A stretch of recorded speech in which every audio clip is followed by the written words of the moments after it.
আর কিছু পাই বা না পাই, জীবন থেকে একটা শিক্ষা অবশ্যই পেয়েছি, যে চাইলেই সব কিছু পাওয়া যায় না।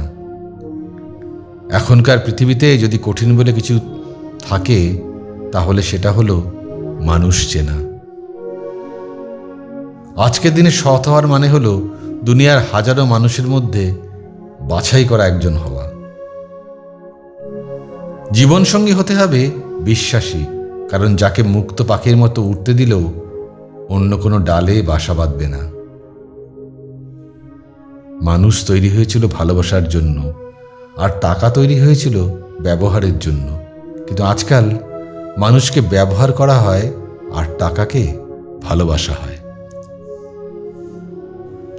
কেউ যদি ভাবে আমাকে ছাড়া তার দিন চলে যাবে, তাহলে তাকে ছাড়াও আমার বছর চলে যাবে। আজকাল সবাই শুধু আমাকে বোঝাতে আসে, কিন্তু কেউ বুঝতে আসে না।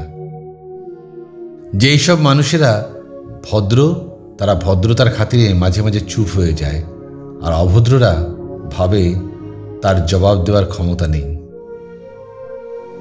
হিংসা করে হয়তো অন্যের ক্ষতি খুব সহজেই করা যায়, কিন্তু তাতে করে নিজের উন্নতি করা যায় না।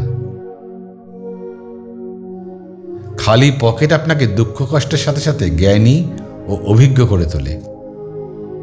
যদি আপনি নিজেকে ভালোবাসতে না পারেন, তাহলে অন্যকে ভালোবাসবেন কি করে? সত্যকে কখনো দাবি করতে হয় না যে আমি সত্য, কিন্তু মিথ্যা সবসময় দাবি করে যে সে সত্য। আমাদের জীবন ক্ষণস্থায়ী, তাই অর্থ উপার্জনের সাথে সাথে তা ভোগ করে যাওয়া উচিত। জীবনটা হলো ফুলের মতো, যার মধু হলো ভালোবাসা। কারো বয়স নয়, তার আচার ব্যবহার দেখে সম্মান করা উচিত। বয়সে বড় হওয়ার চেয়ে চিন্তাভাবনা ও মানসিকতার দিক থেকে বড় হওয়া খুবই প্রয়োজন। দায়িত্ব হাতে পড়লেই তবেই তো যোগ্যতার জন্ম হবে। যখন আপনার পরিশ্রম করার বয়স, তখন যদি আরাম করেন, তবে আরাম করার বয়সে আপনাকে পরিশ্রম করতে হবে। আজকাল সৎ ও বিশ্বাসী মানুষেরা খুবই অসহায়, কারণ তারা না পারে কাউকে ঠকাতে, আর না পারে কাউকে অবিশ্বাস করতে। আপনি একটা খারাপ কাজ করেছেন, তার মানে আপনি একজন মানুষ, আর ওই খারাপ কাজটার জন্য অনুতপ্ত, তার মানে আপনি একজন ভালো মানুষ। সবার সাথে যে তাল মিলিয়ে কথা বলে, বুঝতে হবে সেই মানুষটা ব্যক্তিত্বহীন। আমরা সবাই বহু বছর বাঁচতে চাই, কিন্তু কেউ বৃদ্ধ হতে চাই না। কারো অতীত না জেনে আগে তার বর্তমানটা জানাই বুদ্ধিমানের কাজ। ধৈর্য ধরুন, আস্তে আস্তে কষ্টের দিন কেটে যাবে, আর যারা আপনাকে দেখে হাসছে তাদের মুখও বন্ধ হয়ে যাবে। ভালো বন্ধু থাকার চেয়ে আগে নিজে নিজের বন্ধু হওয়াটা বেশি গুরুত্বপূর্ণ। অনেক এমন সম্পর্ক আছে যেখানে সবকিছুই আছে, শুধু ভালোবাসা ছাড়া। আসল মানুষ কখনো বদলে যায় না, বদলে যায় সময়, পরিস্থিতি ও দায়িত্ব।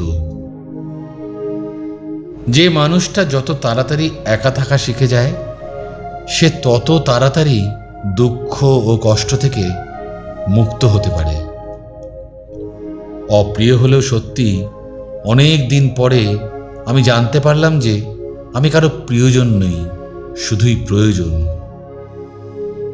এই পৃথিবীতে এমন অনেক মানুষ আছে যাদের ব্যবহারের কারণে তাদের থেকে মন ও বিশ্বাস দুটোই উঠে যায়।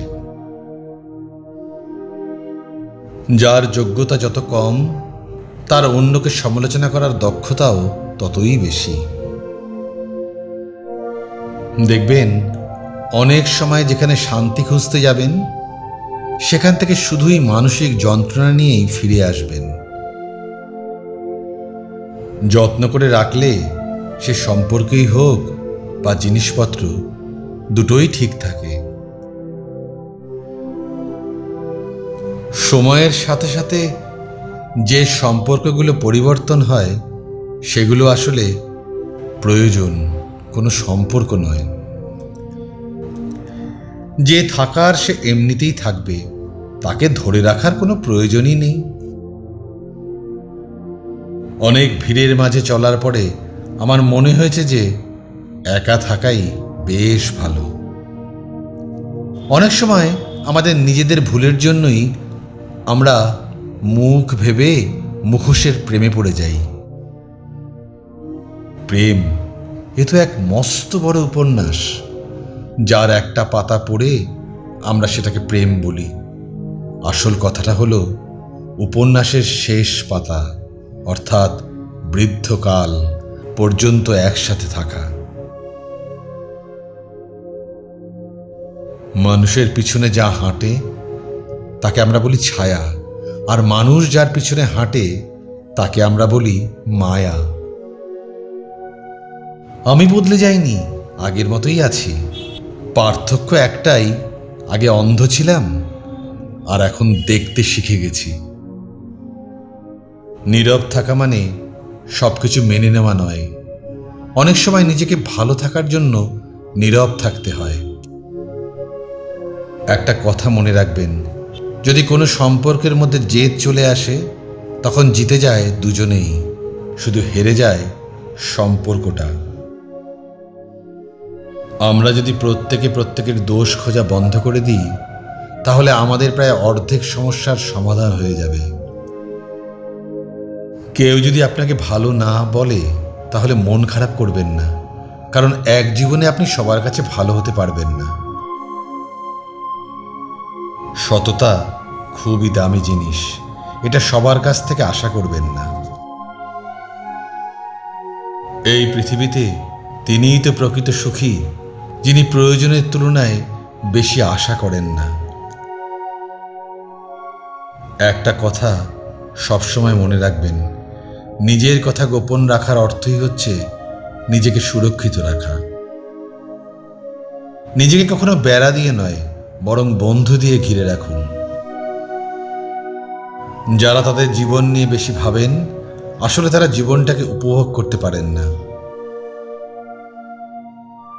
জয়ী সে নয় যে কোনোদিন পরাজিত হয়নি, জয়ী তো সেই যে কোনোদিন কাজের হাল ছাড়েনি।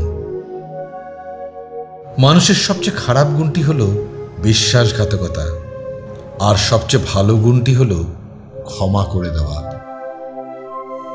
এই বিশ্ব সংসারে আমার ভালোবাসার পাত্র যদি কেউ থেকে থাকে, সে হলো আমার মা। ভিডিওটি ভালো লাগলে লাইক, শেয়ার ও সাবস্ক্রাইব করে আমাদের পাশে থাকার অনুরোধ রইল। নমস্কার, ভালো থাকবেন সকলে।